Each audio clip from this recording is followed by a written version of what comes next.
The voice of Husker Nation is on the air. This is Hail Varsity Radio. Insight, opinion, expertise, along with the biggest names talking Nebraska sports.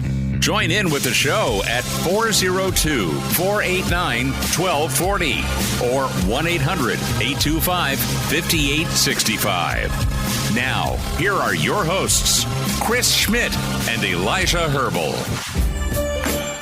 Welcome to it. Great to be with you on a Friday. It's Hail Varsity Radio. We're presented by Currency for all your equipment financing needs. Go Currency. Chris Schmidt, Elijah Herbel, and you can dial us up today on Hail Varsity at 489-1240. 489-1240. Toll free across the state, 1-800-825-5865. Email the show as always, Chris at hailvarsity.com, and can watch the show a couple of different ways to do that. The Hail Varsity YouTube channel and the Hail Varsity Radio Twitter feed at HVarsity Radio that should be up or may be up in some form or fashion shortly. So we'll get to it. Loaded show. We'll spend some time with Jacob Padilla. A little bit of thoughts from him on the Husker volleyball scrimmage and Husker football camp. That's coming up in hour one. Bill Doleman, NBC Sports, the Pride of Fairbury, joins us in 1 hour. Brady Oltmans also to talk some Husker football. And then Danny Burke, VSiN Sports Network, some baseball picks for you and maybe a little early college football action, all that available for you. So it is a great time of year as high school football gets underway. Different parts of the state tonight, little week 0 action, and then week 1 underway as we get closer to Minnesota. We'll have comments and thoughts from Nebraska defensive coordinator, Mr. Tony White. Yeah, science, as his defense looks to put a hurting on the offense tomorrow. The second major scrimmage as camp comes to close tomorrow, and Nebraska gets ready for Minnesota next week. With their prep and attention. We'll get to some of your comments in the stream as always. Excited to do that. And question for you, have you got your Husker gear yet? Now, I don't wear Nebraska gear. It's not because I don't like it or think it's cool. You just can't go fanboy in the press box. I don't wear a Nebraska hat or zip up. I don't know that I have much Nebraska stuff anymore. Growing up, yeah, absolutely. That was always the negotiation. What did I try and hit mom and dad up for when it comes to Husker gear? And when Junior was little, he was all about trying to get the new alternative jersey. And he did that more times than not as the season kicked off. His favorite, I don't believe he can fit into it anymore, was his Kenny Bell jersey. He'd wear that every home game. Now he just latches on with buddies and finds his way into the stadium. So I catch a little bit of a break. But do you have a prized Husker possession, be it a signed helmet, a football, or just that lucky jersey or shirt? Maybe it's your favorite koozie that says Go Big Red on it. But Elijah, is we get closer to the season actually happening, there's a run on things. We talked back to school shopping for a lot of parents and grandparents. The Husker gear was a big part of that back to school. It was, and it's funny now because it's been so long, kind of like you, since I've bought Husker gear. Just a little aside here for anyone who hasn't been a long-time listener to the show, if you're joining us for the first time as the Matt Rule era and football season gets underway. I used to work for Husker Vision down at the stadium. So you were set up. It paid my way through college. Oh, yeah. I'm talking like we got a free pair of Husker shoes every single year, like 3 different polos. I have a Husker backpack at my house, and I don't use like any of it because, like, as you said, you don't want to go too fanboy. And then also, the problem at the time was that was the same gear that all the athletes got. And, like, look at me. I didn't look like an athlete walking around campus, and I felt like the ultimate poser with, like, the Husker backpack on and the shoes. Sure, go for it. So, Elijah Herbel at 6'5". Oh, like 3-ish. 6'3". Okay, I'm the short guy. So Elijah Herbel, God, did you ever go poser Did you ever roll into the bar or the rail with your Husker Vision gear on, hoping to be mistaken for, well, he ain't a starter, but he goes and grabs the tee at kickoff after it's done? Did you ever try and pull the athlete card for some gorgeous beauty to maybe pass a drink your way? No, not out and about. I did. I can't say. Did you wear your Southeast jersey out? No, also no. I did, though, use that gear. Like, everyone knows like what the gear like of the team personnel is. I did use that gear, and then my pass, which was not all access, but I just flashed it at people, and I tried to get myself everything in the stadium on game day. I was like this close to meeting Bill Murray in the tunnel walk. I like an hour before kickoff, I was just walking down the tunnel like high-fiving little kids and whatnot, trying to find Bill Murray. Never actually found him. He was in the locker room, and they wouldn't let me into the locker room because like that's football team personnel. I'm like, who the hell are you, man? They didn't let me back there, but I'd always go up and go steal the media food. Sorry, media folks. I didn't have the pass for that. But we don't need it. A lot of us don't need it. I looked like I belonged, so I would go take media food from there. Like, went through all the suites, went into Tom Osborne's suite on game day, and like saw what his setup was. I did use that pass and that gear on game days frequently for my own advantage, but that was it. Never out and about. Okay. So you just were able to navigate Memorial Stadium untouched for a while. I got to break it to you, and I don't know this for fact, but Bill Murray probably had a picture of you. Keep this man away from me. I hear Bill Murray, not to this, I don't want to get libelous here, or slanderous, or whatever you want to say. I've heard he's not the most welcoming celebrity to run into. And you'd think, based on like all the characters he plays in movies, that he'd be warm and welcoming. And apparently he's just not that at all. He's very annoyed by anyone coming up to him in public and bothering him. Don't bother me. Yeah. Don't bother me. So it might be a blessing in disguise that I didn't get to meet Bill Murray. Oh, it would have crushed your soul. Elijah's there to meet his favorite actor, and hey, mustache, get away from me. And then you would have sobbed all the way out. No, Junior's got an old throwback Kenny Bell jersey, and I have my dad's old Champion sweatshirt. I didn't know they made Champion sweatshirts, but it took a savage beating in the 70s, survived the 80s, made it to championship games in the 90s. I have that folded up, and it's at my mom and dad's house that he wore. That was his lucky sweatshirt, or we could just say it was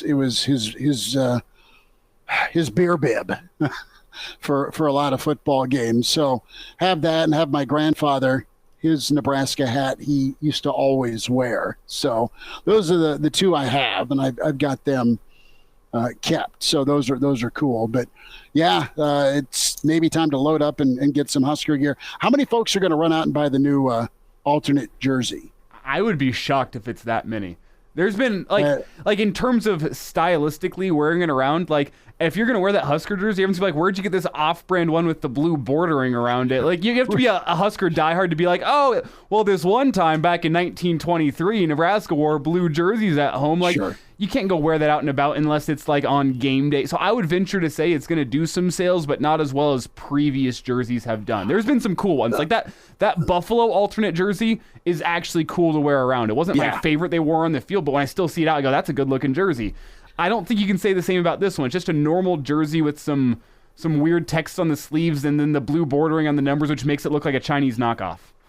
Right. I mean, where did you get this? It's like kids in war-torn countries that got items that were printed on T-shirts that never went to sale. I mean, seriously, there's some kid in a third world country that has Nebraska football 1983 national champs. Okay, because those T-shirts went to print before the infamous Orange Bowl. Matthew, we put his comment up a little bit earlier, says you could have posed as a tennis player. Fair point. And Brennan, our friend from the Black Hills, on the trend of wearing jerseys. I think the trend of jersey wearing is a hot topic right now. It's weird for grown adults to wear jerseys. Is it weird? I think so, but I'm not going to hate on it.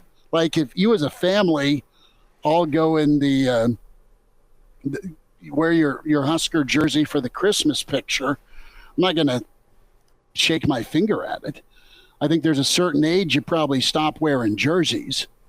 The exception being is if, it's Jackie Robinson or something like that. That's always okay to wear. Well, I think it's almost always okay. If you're a grown man wearing like a jersey to work on like a Tuesday afternoon, get that looked at. That's a cool job you get to go to. Yeah, but like on game days, yeah, wear that jersey loud and proud. Who cares?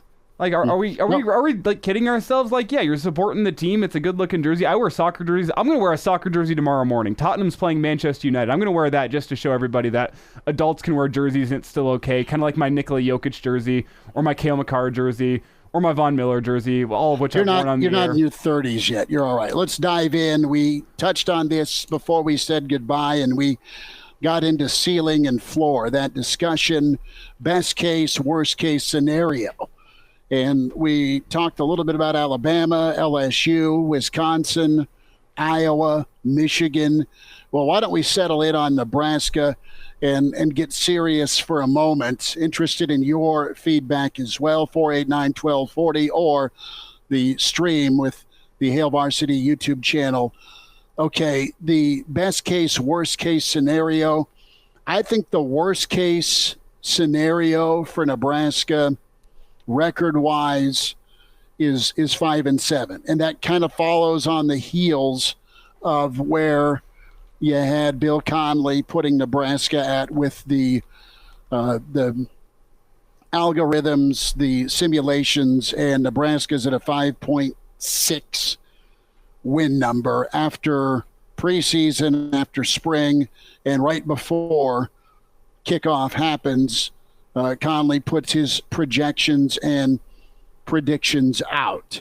So listen, 5-7 would hurt a little bit because you've seen so many of those. I'll say this, and I want your take, Elijah, before I get to best case. If you go 5-7 and you're Nebraska, do you feel dejected and deflated? Probably. It's not anything close to 1-11 or 2-10 like previous year ones. You've had a little bit more, I think, optimism in some of the comments Matt Rule's made.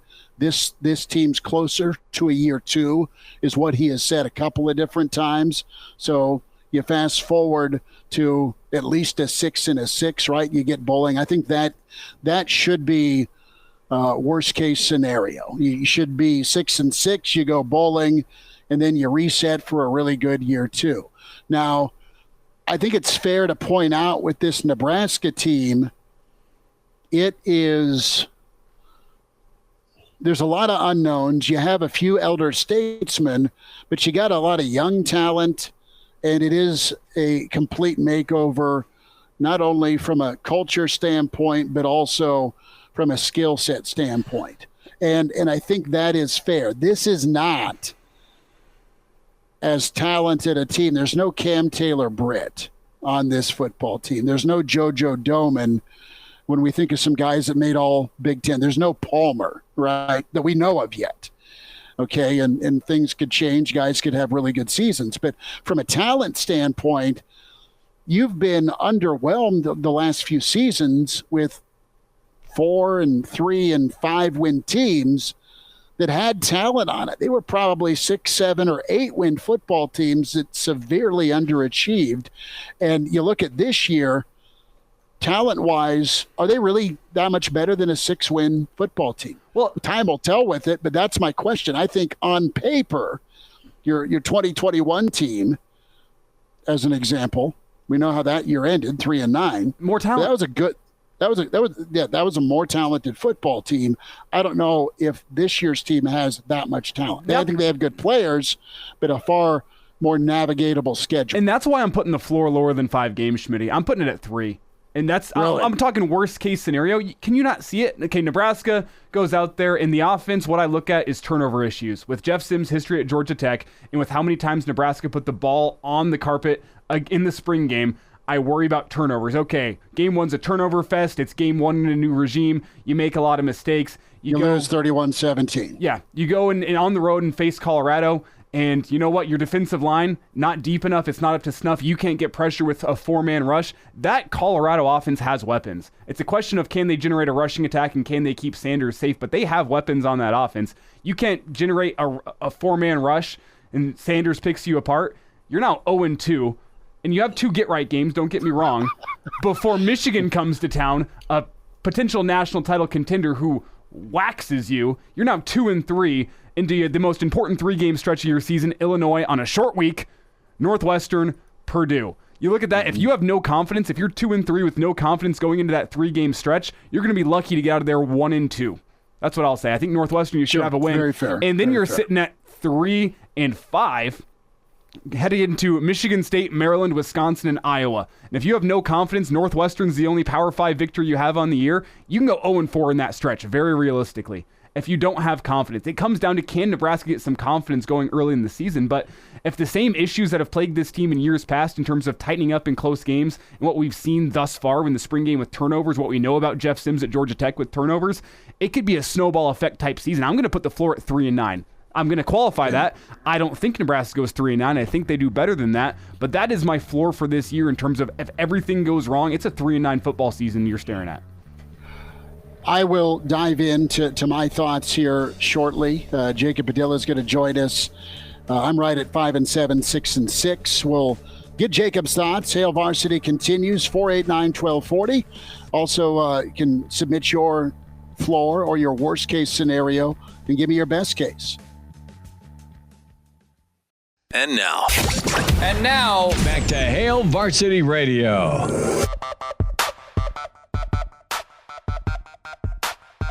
We're presented by Currency. Chris Schmidt, Elijah Herbel.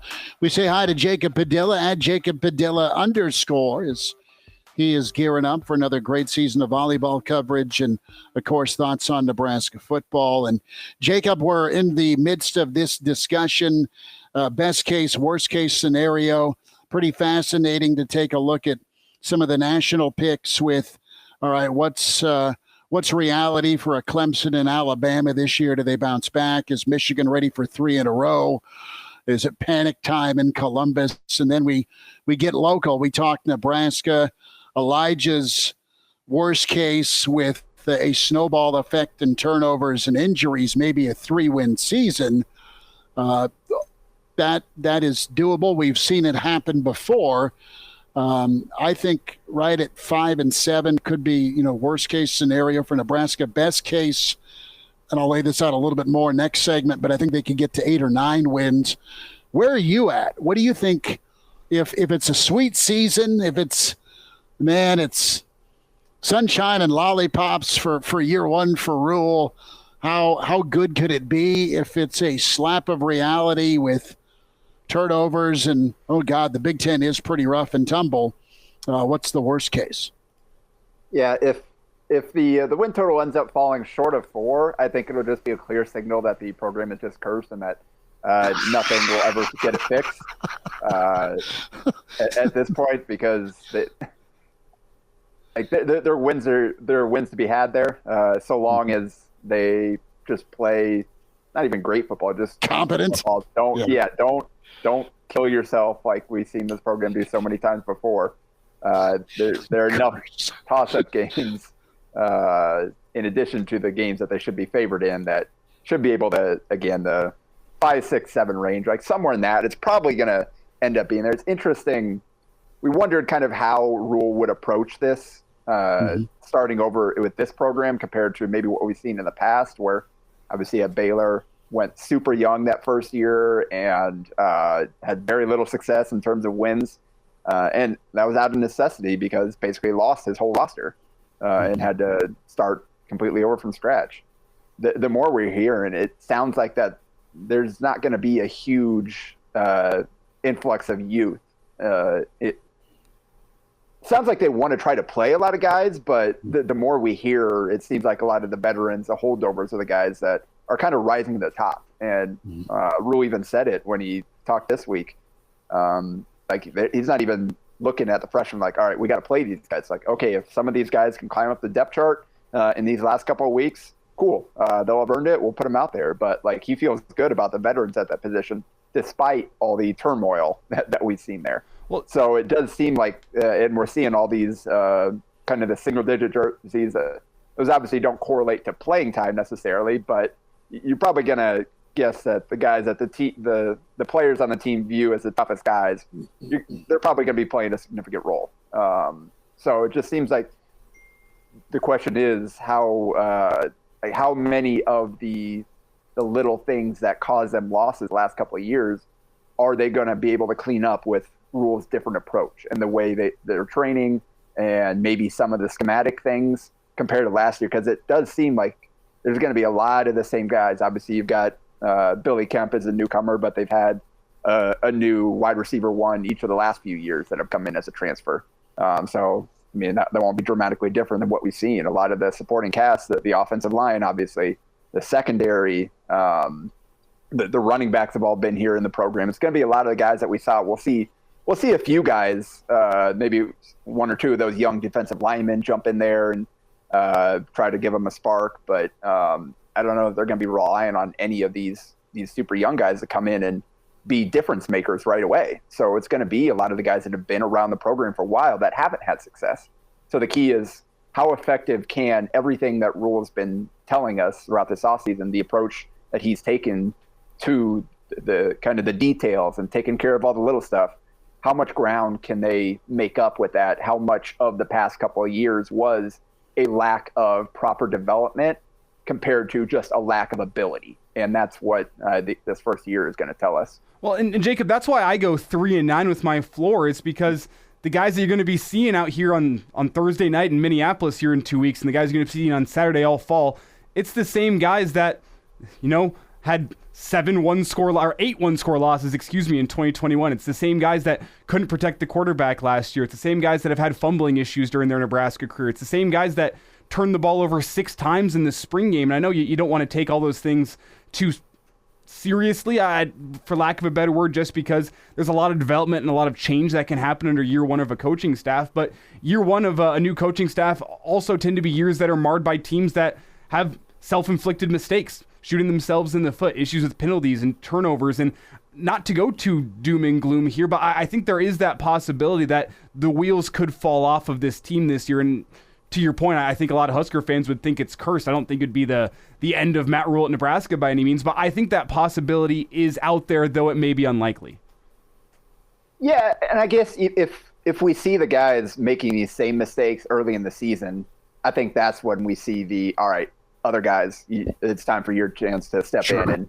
And obviously, you're probably not going to improve 100% improve by plugging in a true freshman for a guy that's been around a few years. But at the same time, these are guys that they were high on, some of the transfers, some of the guys that maybe have been in the program for a year that weren't ready to play last year. Maybe the combination of having the year under the belt and now kind of the new coaching and the new schemes, maybe it lets guys like a John Bullock or an Omar Brown, who I think talked today, guys that have been in the program a little bit but haven't necessarily been big impact players. Maybe those guys get a chance now within the new scheme. Maybe they can fill in some of the gaps and help shore up some of the things that led to losses last year. So yeah, they're definitely, I mean, like you said, it's same guys that won 4 games that can get to a bowl game, but a lot of that did seem to be coaching.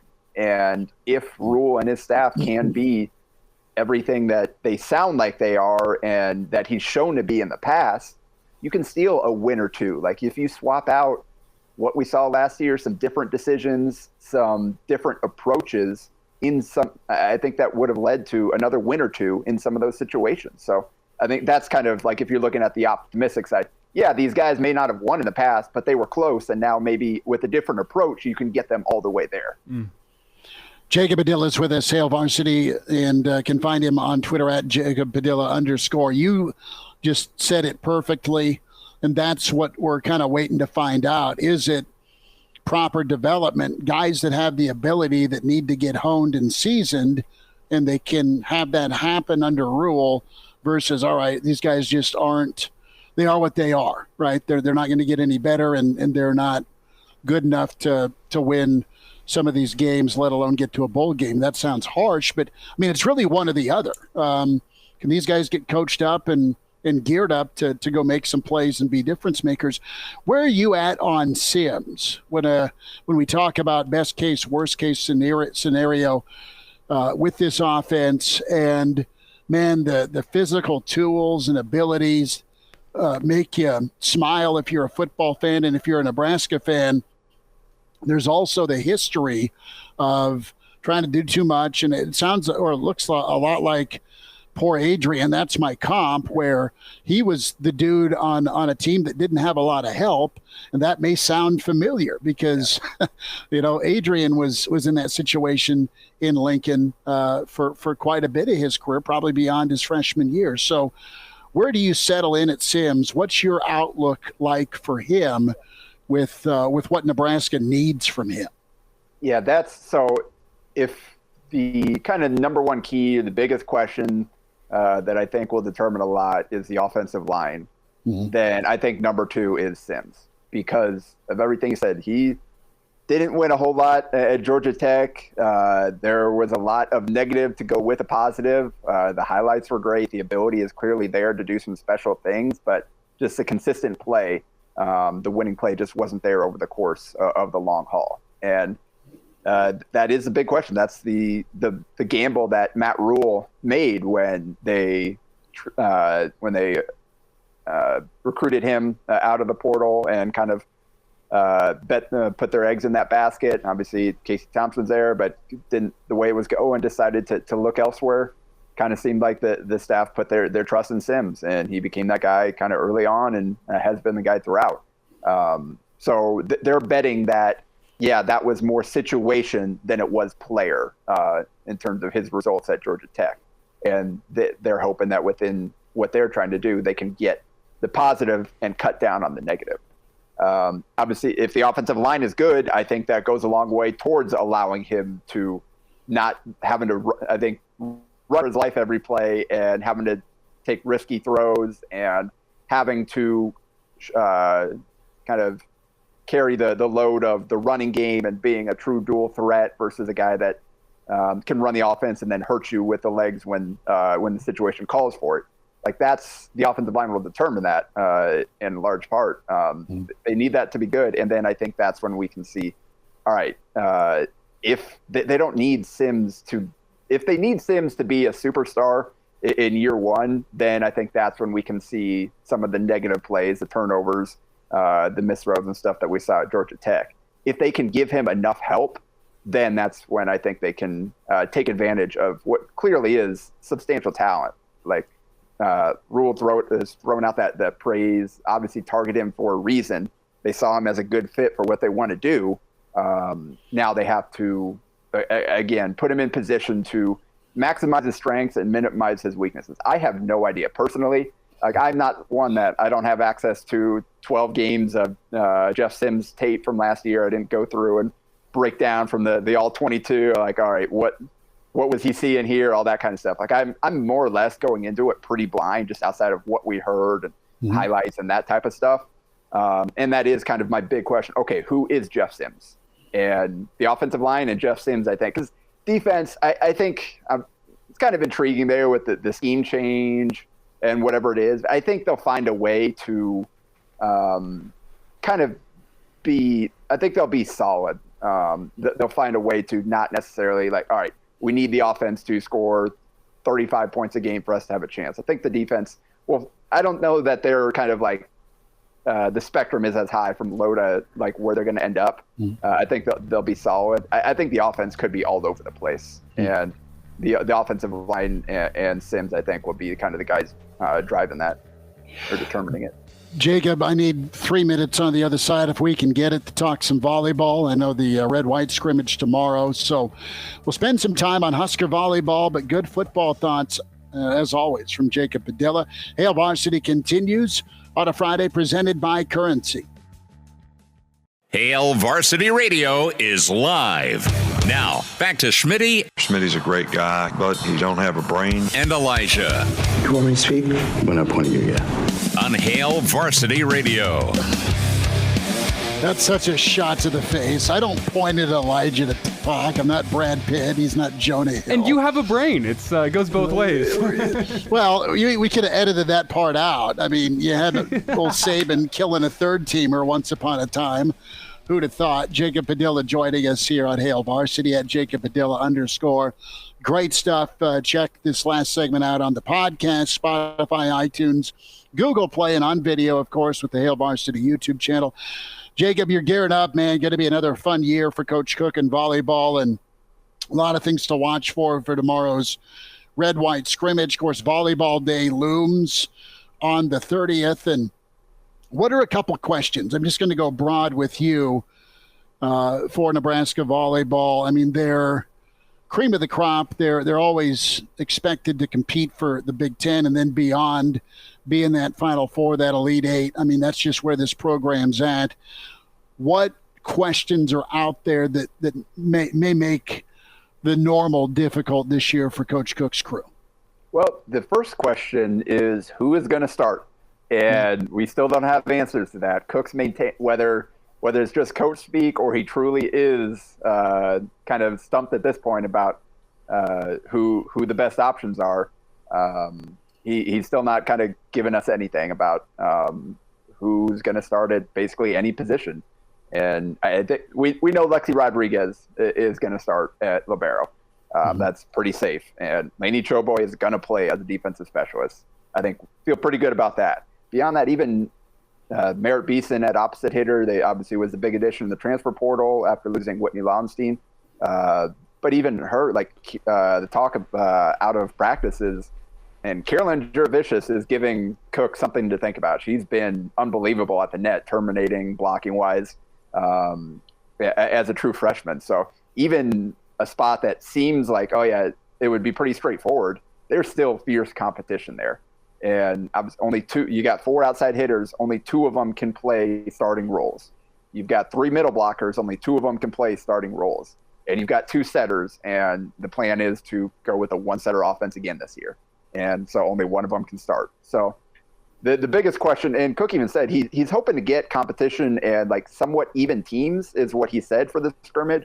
We'll see kind of how that plays out, whether that means he just splits it up or if he sees the second team being that competitive enough to compete with the top team, like it often is, where the red team or whatever is the projected starters, and then the white team is the second stringers, and where you bring in some little help there. But we'll see kind of how the format is, how competitive that is. He said it's going to be their first big test, and we'll tell them a lot about who those might be. Then beyond who's going to be on the court, the questions are serving. That's going to be one. They lost their best servers from last year. I asked Cook who has been the best server, and he said freshman Bergen Riley has statistically graded out as probably been their best setter throughout practice so far. I know Merritt Beeson was a pretty good server for Florida last year, so you think obviously she's got a chance to be in there. Cook always says 6 best servers are going to play. So how good can they be from a serving standpoint? You're going to have some new players back there from what they have been recently. And then defense too. I guess you can assume the defense is going to be pretty good despite losing the best blocker in the country and one of the best defensive setters in the country in Nicklin Hames. That's where she really excelled, was her defense. But I think they'll be solid in the back row with Lexi coming back. Lainey Choboy is ready to play right away. We'll see kind of which of the pins play in the back row. Talk about Beeson playing 6 rotations like she did in Florida, seeing which of the left sides can play 6 rotations. So there's some questions there, but I think they'll be fine on that point. It's going to be the offense, and can they get the offense going where they haven't been able to the last couple of years? Because that really is what let them down. Jacob, before we get you out of here, we also need a quick thought on Keisei Tominaga, his performance against Rudy Gobert in the French national team, is that he dropped 20-plus points, and I think Husker fans are going to be glad to see that, especially whenever you see the deep 3 that he hit, too. Yeah. Like I said, when I put together that film study, the last 9, kind of the stuff I was seeing from him, it didn't look like a flash in the pan. It looked like he found different ways to score. Obviously, a team started to guard him a certain way, and he was still able to put up 20 a game over a 9-game stretch. And because he's, 1, that skilled, and 2, that smart, and to figure it out how to get the most out of his game. So not surprised to see him doing well for his national team. I'm excited for him that he's getting that opportunity. It's obviously a lot of fun to watch, a lot of fun to cheer for. And I think this will be a great experience for him coming back to Nebraska ball for next year. And one of the things I noticed in that highlight tape was that the French national team switched Evan Fournier, former NBA player, onto Kise in the second half, and he still hit 2 or 3 threes in his face. So I think that's the ultimate sign of respect there. Well, I don't know that. Well, maybe not the ultimate sign of respect, but that's one of your best players still for the French national team. I don't know that he's ever been known for his defense, so you have to take that with a grain of salt. If they felt like that was their best option, then that does say something about the respect that they have for him. Let's get Joe Dumars from '89 and fix it. They had no option there. Jacob, you take care, buddy. Thanks so much, and I look forward to reading and following up with you on the volleyball coverage tomorrow, bud. All right, appreciate it, guys. Thanks. There he is, Jacob Padilla with us. Good to get volleyball and football covered with him. Vic, I expect the drink when we're in Boulder, as Vic has been following along the week of the haircut. Hate to pile on. First episode I've gotten to watch that haircut, and if you're watching the stream, you've got the yikes face. Now, it'll grow back. It will. I think it looks all right today. It's not bad. And this is something we discussed the other day. Turn my head, it looks awful. My wife and my dogs cringe. The true test of a haircut, though, as we said the other day, is how does it look 5 days out? We're still only 2 days out here, so we still got some time. Come back, Vic, the Monday show, and let us know what you think. Schmidt will probably wear a hat. Be wearing a hat. I'm going to throw a hat on for hour 2, just so Doleman doesn't start elbowing me in the face. We're talking best case, worst case scenario, and Elijah laid out his. My worst case is 5-7 for Nebraska. My best case is 9-3. I don't think they get to 9-3. I think they settle at 6 or 7. And when we talk best case scenario, Elijah, I think it's okay to look at if you get that first one, if you find a way to steal one in Minneapolis where you take care of the football and you are able to run the football, and you ask Sims to manage and then make a play occasionally, versus you're in a situation where you're trailing, it's 2-minute drill, and does he feel the pressure and is he prone to turnovers in those moments, right? Can Satterfield and this offense, to what Jacob said, help him enough to ease some of that pressure and potential mistakes? And listen, it's not just piling on Sims. Quarterbacks either live or die in those moments. Not everyone's capable of being John Elway. As great as Brett Favre was, as many NFC championship games as he got to, he didn't win that many of them. He won 2 of them. The rest of them were pretty turnover filled. So case in point there. But if you get Minnesota, that means you probably get Colorado. You take care of the 2 bye games. You lose to Michigan. If it's by a little or by a lot, what's your emotion like going into Illinois? That's your fork in the road. You could drop 2 of those consecutively. You come back against Northwestern and Purdue. And then I think if you get the first one, I think you can have a 3-1 November, again, for best case scenario. And now, back to Hail Varsity Radio. Back with you at Hail Varsity Radio. We're presented by Currency. For all your equipment financing needs, go Currency. So best case, worst case scenario, I say best case at 9 wins. You get to the Big Ten title game. I am not predicting that. You beat Minnesota. You weather a tough stretch, Michigan and Illinois, and you have a 3-1 finish to November. I think you got obviously you got to get, again, for this best case scenario, you got to quit losing to Northwestern and Purdue. You find a way to stop the Gopher, and then you defeat Maryland and Sparty that aren't the 85 Bears. They're beatable based on what you have, and then you split with Wisconsin and Iowa. I think it's too tough an ask to go win in Wisconsin that time of year. I think it's a tough ask to beat Illinois on a short week after Michigan, however that goes. But you can't screw up your first 2 out of the gate. But I could lean, and we'll In Blood /Ink. We'll fill out the old garage schedule poster before kickoff, and we'll have our season predictions that way. But I could see 7 being a really nice overachievement, and you put a couple of wins that are one-score games, fellas, in your back pocket and move forward. And whenever I think about a best-case scenario, I think, like a lot of Husker fans, it has to start with a win against Minnesota. If you want to reach that best-case scenario, not just in terms of the win-loss record, but the confidence that will build on a year one. If you go get it done against Minnesota, I'm with you. I think that means you have enough talent to go beat Colorado, and then conversely, Northern Illinois and Louisiana Tech. In a best-case world, you have a good showing against Michigan. That Michigan team is a national title contender for a reason. They're going to be very solid and very difficult to beat. So even in a best-case scenario, you lose that game. But if you have the talent to go 4-1 through your first 5, you at least have the talent to go 2-1, if not 3-0 against Illinois, Northwestern, and Purdue. Those are 3 great litmus tests for where your program is as a whole. But in a best-case scenario, I think you should be winning at least 2, if not all 3 of those games. Then you get into a November stretch. Like, in a November stretch, a best-case scenario, you're playing Maryland on a 32-degree day in Lincoln when it's windy as all hell and Maryland can't get a passing attack going because you want to keep that game low-scoring. They're going to be hard to beat in a shootout, that Maryland football team.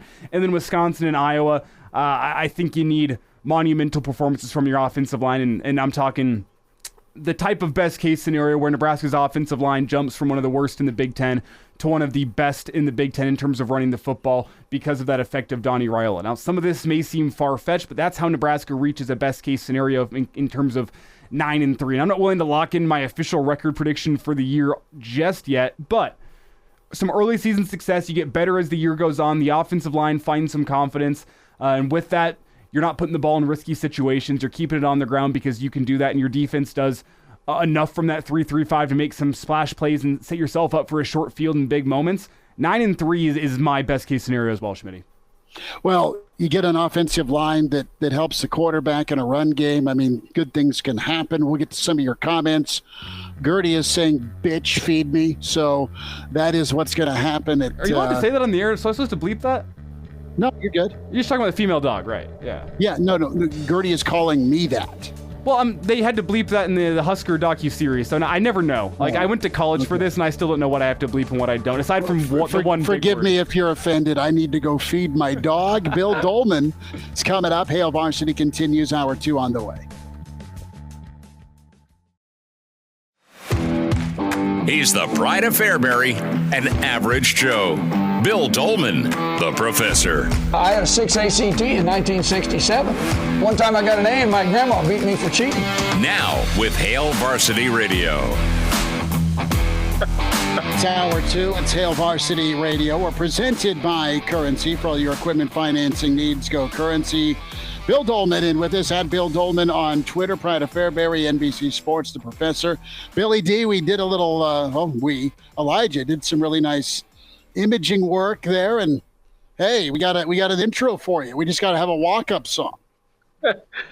Well, somebody was busy in shop class over the past couple of days. We have a new intro and an airtight bong, so I mean it works. It works well. So hey, good to be with you. It is the season to talk prognostication. This is not in blood. It's not in ink. We've got a couple weeks yet to do that still for the number. What's Nebraska going to be at? So I want to bring up Cutter. He's in the stream. He's commented, can do so on the YouTube channel, the Hail Varsity YouTube channel. And want to get your thoughts, Bill. Want to bring Cutter's comments up here real quick. He wants to win. He's a big Red fan. But, he says record won't necessarily depict best or worst case, but it's that incremental improvement. You've heard Trev talk about it. You've touched on it before, and the topic of being competitive, right? Now, best case, to follow up the second part of the comment here from Cutter, before we get your thoughts, Bill, he says, best case, worst case, 4-8 or 8-4. I'm thinking dream season, best case, you're at 9 wins, and in Indy, saying worst case, you just miss a bowl game somewhere in between lies the truth. How do you feel about this year? Well, if you ask me, the worst case scenario is that Trev Alberts takes the Ohio State athletic director job. James Franklin leaves Penn State for Texas A&M. Matt Rule goes back to Penn State. Steve Peterson comes back as the athletic director, hires Sean Eichhorst to oversee football, and we got a triumvirate of losers who decide that they want to come back and try it for a second time. That would be the absolute worst case scenario, along with bringing out those purple alternative uniforms or the ones that make us look like Lincoln High as a tribute to the black shirts. That's the worst case scenario. Okay, so clearly you went macro with this, not 2023 on it. I want you to stick with 2023. The worst case scenario. I don't need the connect the dots of Trev going to Ohio State, Franklin going to A&M, and Smiley Jones coming back for the sequel nobody wants. All right. Dion's grabbing the Jack Daniels right at 5:09 Central Standard Time. Says, Dear God. Dear God, no. Look, I'm at a second floor window here. It might take 2 or 3 attempts to get the job done if that were to happen, to be honest with you. But anyway. What are you doing, Bill? Using this chair to break the window so I can jump? Well, obviously, look, best case scenario is Nebraska goes 13-0 in the regular season and wins the Big Ten championship. And, of course, 13-0, that means winning by. You go on, you win the national title. So that's the best case scenario, and that's really the way I'm leaning. Worst case scenario, 12-0-1. Okay, there's the tie that's brought back in just for Nebraska by the Big Ten Conference. I was gonna say, isn't that impossible now with all the stupid 2-point? Maybe it just goes for so long, the 2-point conversions, that they just call the game darkness. Yep. Weather rolls in. Yep. Weather rolls in. You have to call it there. Yeah. So that's really after deep analysis. Those are my thoughts on best and worst case scenarios of the 2023 season. Okay. Now, if you want to play hypothetical, look, there's a lot riding on the Minnesota game. I think for a lot of reasons. And if it doesn't go Nebraska's way on the scoreboard, for the love of God, if it looks like this team can score from the 1-yard line with 4 downs, then I think it's a positive step. Okay, that's the nightmare that continues to replay in my mind when you're talking about Nebraska and Minnesota. When we get to Michigan State week, we'll have to have flashbacks to wayward punts. Okay, when we get to Illinois week, we'll think about the punter who ran for 48 yards on 4th down and 14. So we all have some bad memories in recent years. But I think a lot is predicated on how people are going to feel about the season, depending on how Nebraska looks in that season opening game. Nebraskans know football. I've been saying it forever. They know what good football looks like. They know what good effort looks like. They know that good football can have a bad result. And I think Nebraska fans can accept that.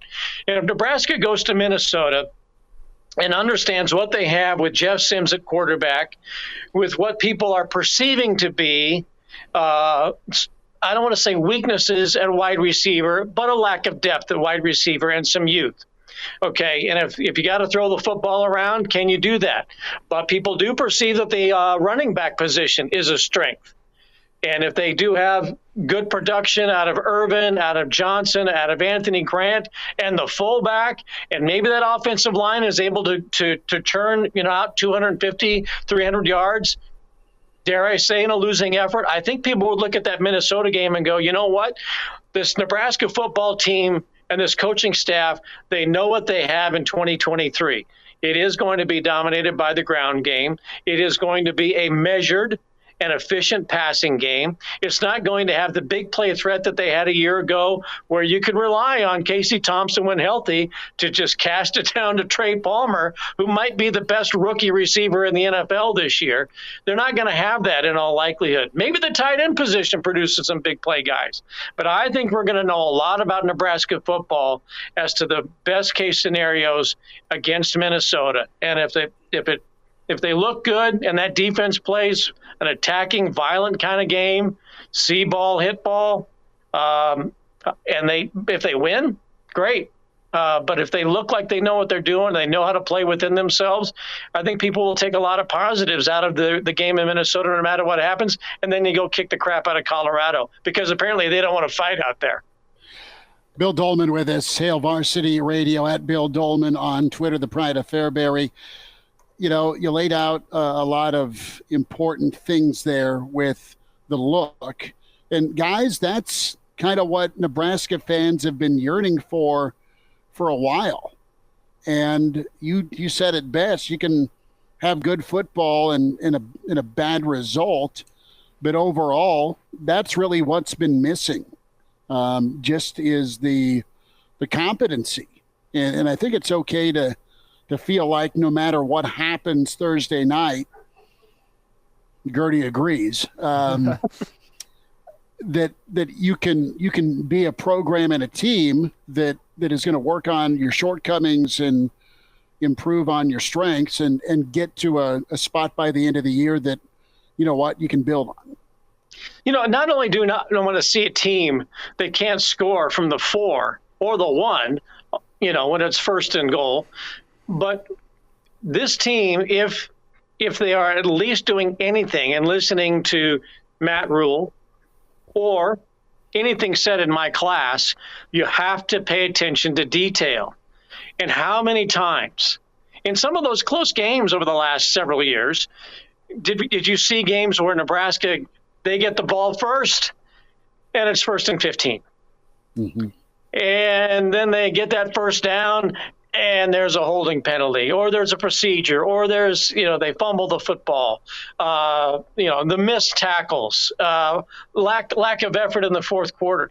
But, you know, there are so many times in those close games where Nebraska's got some momentum and they're feeling good and it looks like, you know, they got a chance. And then they kill themselves with penalties, just, you know, where you're not paying attention, or you don't look sharp on a point after try, you know, little things like that again, speak to Nebraskans who can watch a game of football and know they're not ready, they're not prepared, they're not paying attention, right? And I think that if we see a Nebraska football team in the first couple of weeks that you don't have those procedure penalties and you're starting off 1st and 15 or on 3rd down and 1, and then it's 3rd down and 6, or you've got a 3rd down and 8 and you make that pass to the flat for 4 yards. Little things like that, you know, that just drive people crazy because that's not good football. That's not paying attention to detail. And if there's anything that Matt Rule and his staff can do, is that they can make sure that those guys are at least on the right page at the right time and not setting themselves back when there's no need to at all. Bill Doleman's with us here at Hail Varsity Radio. And Bill, I think kind of along with the point you just made, a lot of Husker fans over the past couple of years, they didn't think it was necessarily a talent issue. There could have been better talent in the Husker football team, but they had enough talent to at least go bowling and be better than 3-9. So if it's not bowling, if it's less than 6-6, it is closer to that 3-9 mark this year. What does that tell you about where the Husker football program is at, if it just kind of does prove that it is a talent issue or the problems within the program are deeper seated than something one coach can fix in one offseason? Less than 6-6, Elijah. I do not hear you. But okay. All right.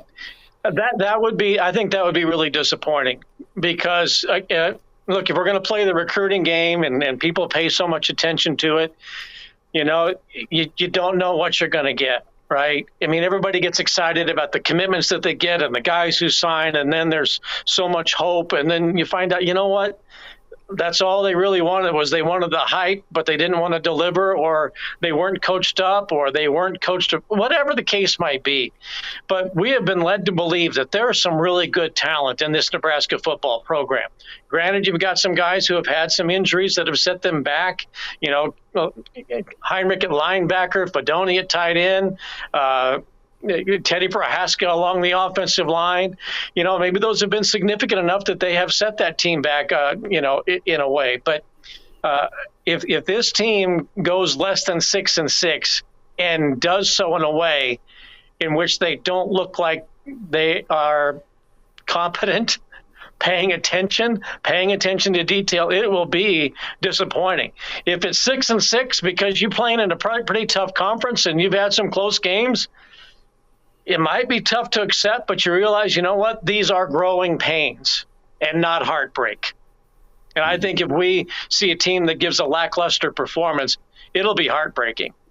But if it's a team that fights, comes up short, goes 6-6, growing pains. And I think that would be positive. Bill Doleman with us, couple minutes left. It's Hail Varsity Radio. At Bill Doleman on Twitter is where you find him, the professor, NBC Sports, and we're playing best case, worst case scenario. How would you rate the West this year with everybody in the league having a transfer quarterback, it feels like? I mean, you go down the list, it's Wisconsin, it's Nebraska, it's Iowa. I'll take the Enders. It's not Minnesota. What do you think wins the West this year? 5, 6, 7? I don't know. I'm looking at some of the Big Ten, conference records from a year ago. 5-4, 8-5, 6-3, 8-6, 3-6, 5-7, 4-5, 8-5, 4-5, 7-6, 5-4, 8-5. I mean, those are conference records. Those are conference numbers and overall records. And granted, you had the outliers with Michigan going 13-1 and 9-0, but even Purdue, who won, their division, 6-3, 8-6. So there's a lot of teams that a year ago were teetering on some disastrous seasons, but they eke out a winning record and got to go to a bowl game. I don't know.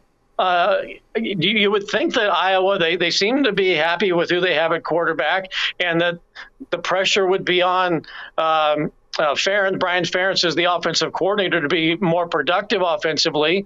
But given the news off the field, again, take the unders if you're, watching an Iowa game. Wisconsin, do we know what we're going to have with Wisconsin? Everybody seems to think that, wow, that newfangled passing game is going to work in Madison. Is it? Do you really know? They've got a lot more new players than just a new coach. So I don't know. I mean, I'm not going to say that somebody's going to challenge Nebraska for the West Crown, but I think it's probably fairly wide open as to who could win it. Bill, before we get you out of Except here, for Northwestern. Fair. Bill, before we get you out of here, what's your litmus test for the season? How good this Nebraska team is going to be in terms of, is this team going to be closer to the floor than the ceiling? Is it going to be Minnesota, or is it going to be one of those games later in the year where Nebraska can find their footing and hit their stride a little bit? Okay, I'll play your game. I think as I look at this, I think that it is possible that Nebraska does start 4-0. Okay? I don't understand why Minnesota is – the games have been close recently, right? So why not win that game in Minneapolis? And then you win in Colorado. You win your first 2 games at home. Yeah, Michigan might be kind of tough, all right? But Illinois might be kind of tough on the road. But I think it's entirely possible that team could be 8-2, 7-3 going into its final 2 games of the regular season, and that's at Wisconsin. Again, a new team. And then you've got Iowa at home. Why not win that? So I think Nebraska is better than 500 going into the last couple of weeks. And I don't think a bowl game is – not going to a bowl game to me would be heartbreaking, not growing pains. It would be heartbreaking. I think this team, if the talent we're led to believe that it has, it should be bowl-bound and with at least 8 wins. Bill Doleman, Billy D, will get caught up again, and thanks for squeezing us in, and you keep that window shut, all right? Would you like me to review my worst-case scenario again? No, it's okay. No. Okay, no. All right. Bill, you can't fly. Brady Oltmans coming up, hour 2 with Hail Varsity. And now, back to Hail Varsity Radio. Big thanks to Bill Doleman for getting hour one kicked off. Brady Oltmans with us to talk some Big Red football at Brady Oltmans on Twitter as he joins us and can watch in the stream Hail Varsity YouTube or on the Hail Varsity Radio Twitter feed at HVarsity Radio. Brady, what's shaking? And good to see you again, man. Thanks for the time. Yeah, no problem. Thanks for having me. We're just we're bracing for a very warm weekend, so we'll see how that goes. Yeah, I've got the water bowl outside and inside for the pups. I'm sure your little guy Archie has been well hydrated with all the walks he's been on. Oh yeah, he and I are both we're getting to be pretty good hydrated over here. That is nice. Brennan says nice lettuce, Brady. As a guy who's taking it on the chin all week from my hair, at least there's a hair compliment this week. I'm very happy to pass that along. So let's get your best case, worst case scenario as we'll play this game continuing. I love what Elijah said. I have my thoughts, either 9 wins or 5 wins. That's my spectrum. I'll settle somewhere within the next 5 days with the in-blood declaration. Before we go there, though, what do you make of the narrative on Sims? Not only leading into scrimmage 2 tomorrow, but just his play. There's been a lot of talk, not only from the defensive coordinator and players this week, but also teammates on the offensive side. There's been a lot of positives on Sims. And can you see a new and different Sims year one for Nebraska versus all the talent that he has had at Georgia Tech, but some of the missteps, the turnovers? Can that really be fixed and fine-tuned by Nebraska this season? Well, it's certainly a big ask. I mean, the things that can stand out to you right now about Jeff Sims is he's embraced being a leader of that offense. The rest of the team acknowledges him for his leadership as well as his athleticism.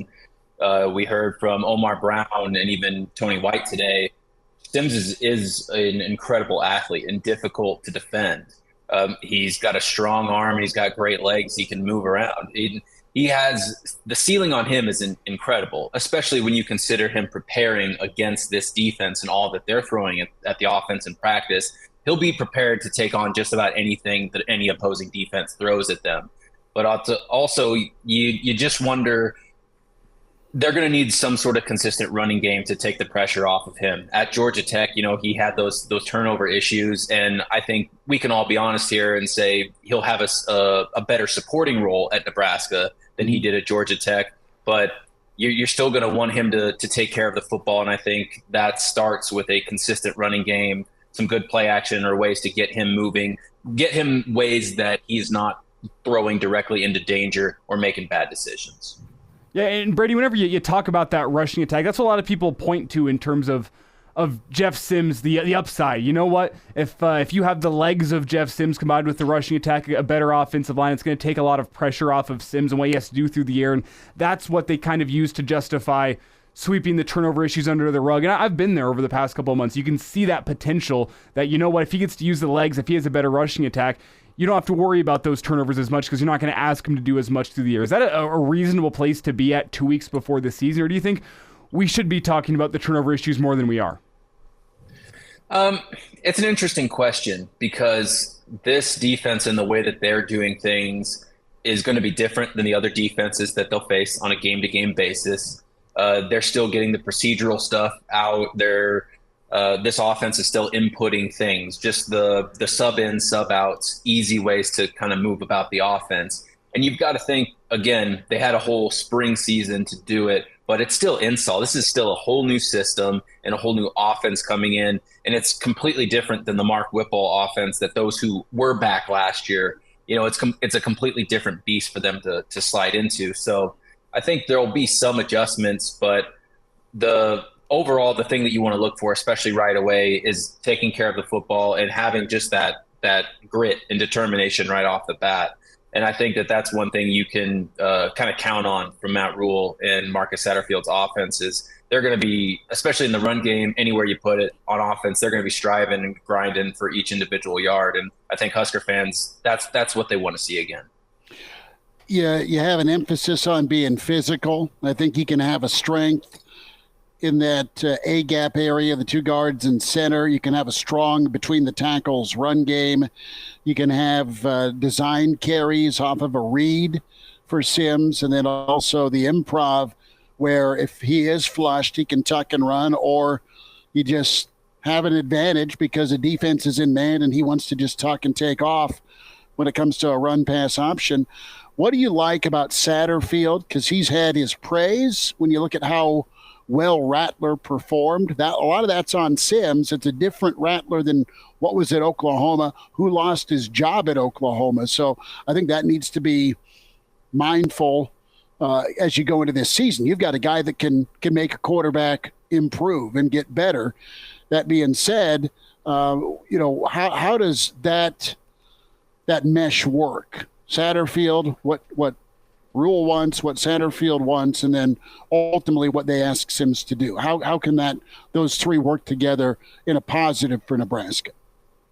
Well, Spencer Rattler and Jeff Sims, if you want to get really rudimentary, aren't entirely different quarterbacks. I mean, Spencer Rattler was a highly touted quarterback recruit, went to Oklahoma, had all the praise. Jeff Sims was an Elite 11 quarterback out of high school as well. Like he was a high caliber guy that went to Georgia Tech. So while they certainly have different skill sets, there's potential, and there was highly developmental potential with both of them. I think the big knock on Satterfield, at least at South Carolina, was just critiquing the play calling and just the way that things kind of went. And Rattler did kind of underperform compared to expectations, certainly. But then when things clicked at the end of that year, they were the best offense in the country, I would argue. I mean, if you're putting up 100 combined points on two top 10 defenses, you're doing pretty good. So I think there's also something to be said when asked back in the winter, Marcus Satterfield attributed that success late in the season to just sticking with the plan, just grinding out. You see through mistakes, mental errors, and you get into like that greener pasture there where you're putting up 600 some yards on people. And I just within this Matt Rule coaching staff and the way that they'd like to do things, I could definitely see more of the grind it out, and they're going to either play conservative or play mindful of keeping the football. They want touchdowns, not field goals, but at a certain point, they'll cut their losses and grind out yards where they can. And again, not put Jeff Sims in a spot where he's going to be making some dangerous, risky throws, especially with a receiving core that who knows what that's going to look like in 2 weeks now. It's Brady Oltmans with us here on Hail Varsity Radio. And Brady, on the flip side of that question, if everything does go wrong for Nebraska, it's a Murphy's Law type season for that Husker offense. Why does that happen? What is still giving you pause with this offense in terms of the wheels could fall off, and how would that happen? Part of it is the play calling issues that we saw with Satterfield at South Carolina. I think part of it is the turnover bug that follows Jeff Sims, him trying to extend and elongate plays.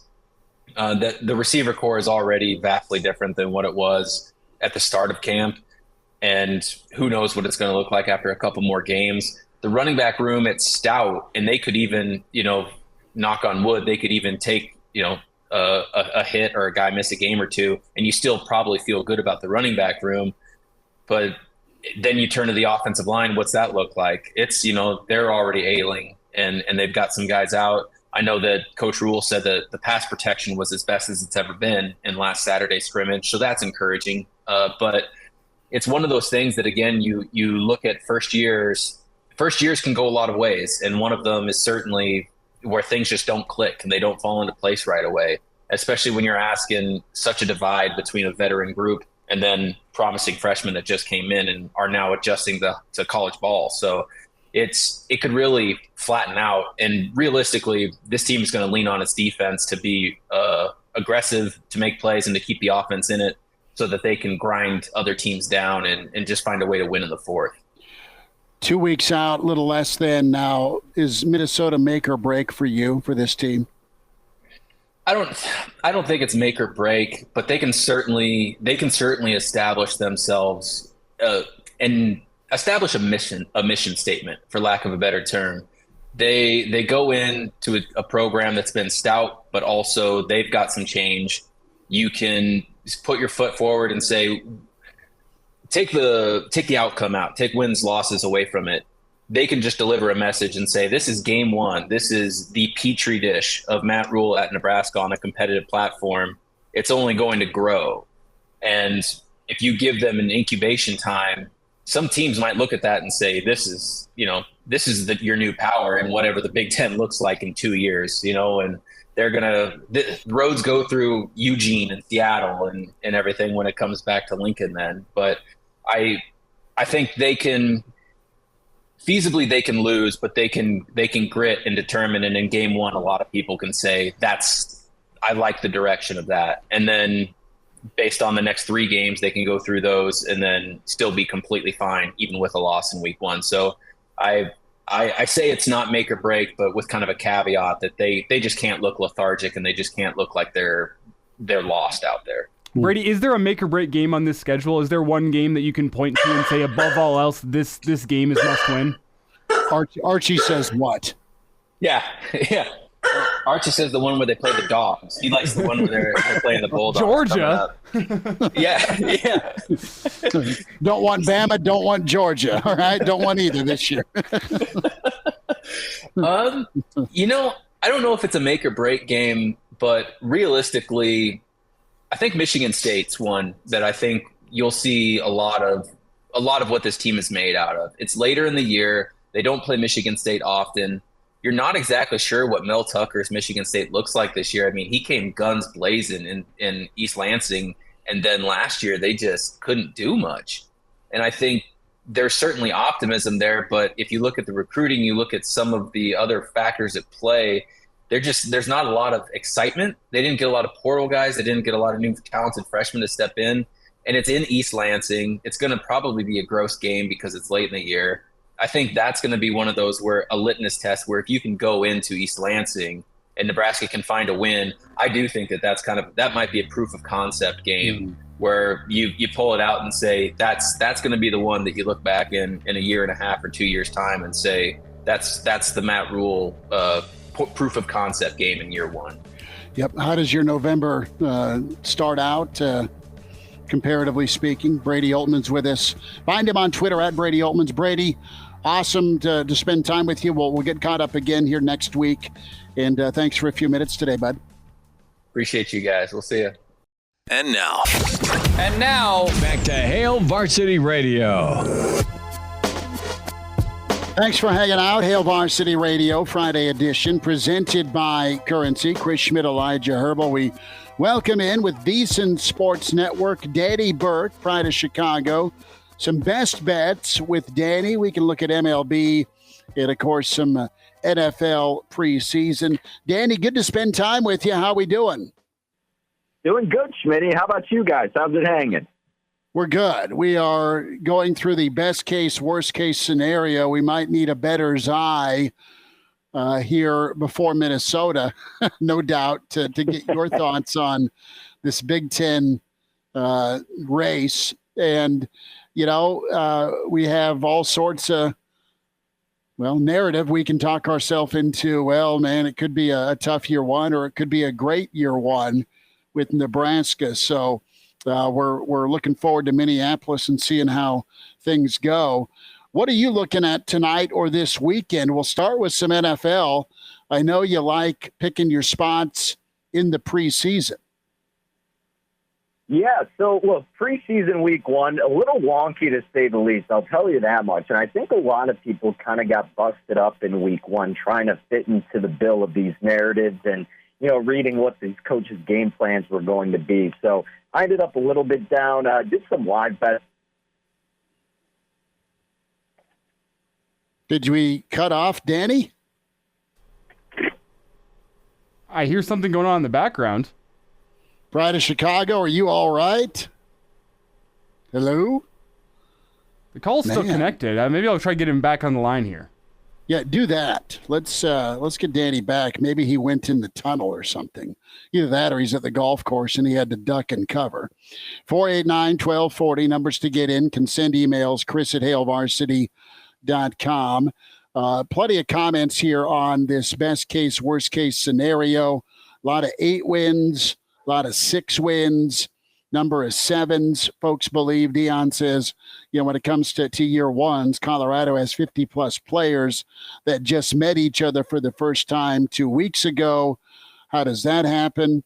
Bill Doleman laid out a really horrible best case, worst case scenario where he went macro with the outlook with some names you don't want leaving, and some names you don't want returning, showing back up like a ghost. So that was very sobering to start your 5 o'clock hour.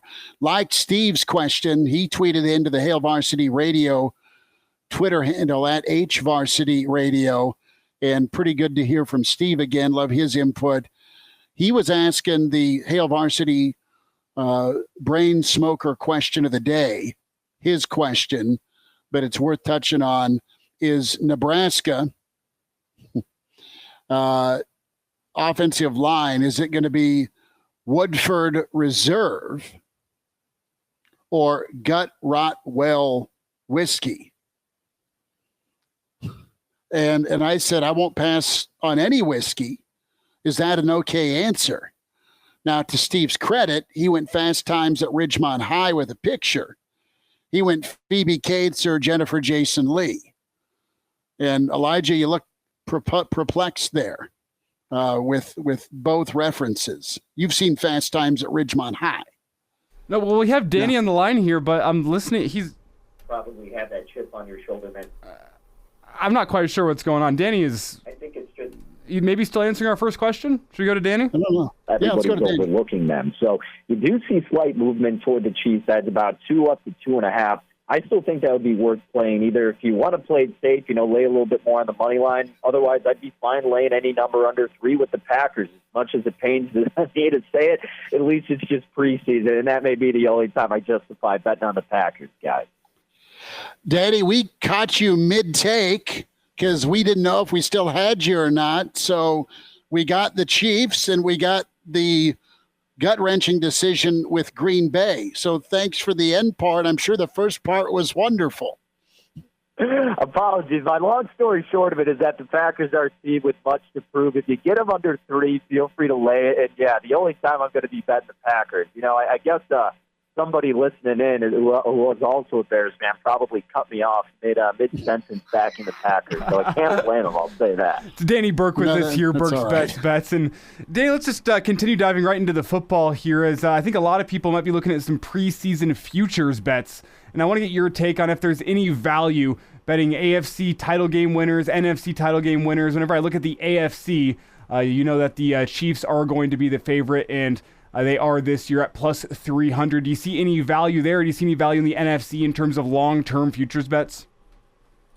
Yeah, in terms of long-term, I haven't done any yet right now. But again, that doesn't mean there isn't for anybody else who's more interested. I just kind of like to see it play out a little bit. Now, I'm someone where if I lose maybe $1 or $2, but I get a better idea on it, I'm completely comfortable with that because I'm more into win totals and MVP bets right now. But if you did want to look specifically at the AFC, the team and then a player that I'm very high on this year would be Trevor Lawrence and the Jacksonville Jaguars. I think the AFC South is wide open for the taking for them. They will cruise within this division. You get another year for Trevor Lawrence to improve, another year under a great offensive mind and Doug Peterson. Not only do you have your same unit coming back who did exceptionally well last year, almost beat the Chiefs, you also get Ridley in the mix. And their defense was not great, let's be honest. But again, it's not like you got to figure they're going to get a little bit better based on what happened last year. So now that you kind of got chiseled with that adversity throughout the postseason this past season, this is their year to actually make a run at this thing. Again, yes, the Chiefs are going to be there. The Bills, I guess we expect them to be there, but they've been an utter disappointment. I'm not as sold on the Ravens as many people are. The Bengals will be solid. Don't like the Jets. Don't like the Dolphins. I love Justin Herbert, but still Brandon Staley just doesn't know which kind of personality to take on as a head coach. The Jaguars will have a bye in the postseason because they're going to have a great record.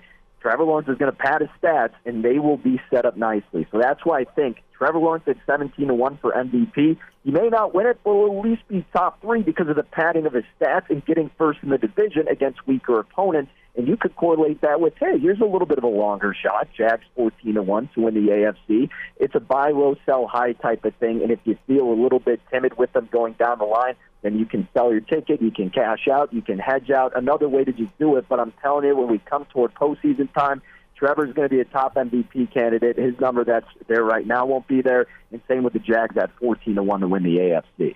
Danny, quickly here. Sound logic on Jacksonville. Sound logic there. Did you watch Hard Knocks this week? How do you feel about betting the Jets to beat the 49ers 31-21 in the Super Bowl? Oh, man. Yeah, what was it, that Odds Perlman guy? That guy's a hoot, man. He's fun to watch. But I did not watch the Hard. You know what? Last year I watched like one episode and I kind of gave up on it. And I'll probably try to get into it this year. It's just like it seems like there's been better seasons in the past. If it was that great, I really would have heard people persuading other people to watch it. So if you guys are telling me I should, maybe I'll go out of my way to do it. But, I can't say that prediction is going to come to fruition. I think I got to go against that one, guys. Danny Burke with us, VSiN Sports Network, at Danny Burke 5 on Twitter. Catch him on the VSiN Network and, of course, the Danny Burke podcast. Follow him at Danny Burke 5 on Twitter. Pride of Chicago will do this again. Thanks for making time today. Yeah, you bet, fellas. Thanks for having me on. Enjoy your weekend. There he is, Danny Burke with us. Good to get caught up with him. We'll wind down a Friday and tell you about the weekend edition tomorrow morning on Hail Varsity. And now, back to Hail Varsity Radio. Steven continues to tweet in not only the Phoebe Cates, Jennifer Jason Leigh picture in reference to the whiskey question. Do you go Woodford or Rot Gut Well whiskey? When asking what will the offensive line be, whiskey's whiskey. And the other point of this is just make sure you have the good with the bad before the bad, right? So that's always sound advice when having beer or whiskey, right, Elijah? Go with the good, so by the time you get to the bad, it don't matter. Well, I think it's more of you start with the whiskey and then you move to the beer. The question is what's going to be the beer for the Husker offense this year, you know? I mean, we've all heard the saying, right? Liquor before beer? Yeah. Liquor before beer, you're in the clear. Beer before liquor, you'll never be sicker. So that's the question to me, is there a Husker passing game to be that beer? Well, what is the passing game? What is the beer? I don't know. There's an interesting metaphor somewhere in there for a Husker offense. A night of drinking compared to the Husker offense. You wake up feeling terrible the next day. There's something in there. I'll work on it. We need Cranak's input on this.